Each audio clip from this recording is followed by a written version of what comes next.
కాకుండా ఏదైనా ఒకటి సాక్రిఫై అయితే చేసుకొని గురువారం ఏదైతే ఉందో దాదాపు 80-90% గురువారం నుంచి మనందరం ఎవరు చాటులో వెళ్ళాలని మీ అందరికీ కోరుకుంటూ సెలవు తీసుకుందాం. Thank you.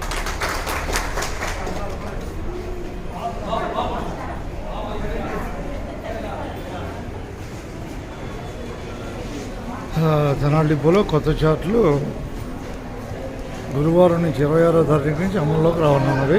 డిఎం గారి యొక్క డిఎం గారి ప్రసంగాన్ని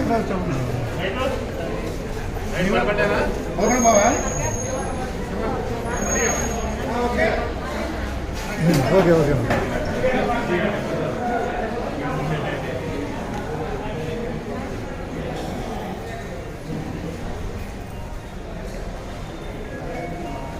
26 నుంచి 26 గురువారం జూన్ నెల 26 నుంచి కొత్త జాతులు అమల్లోకి వస్తాయి తెనాలి డిపో నుంచి.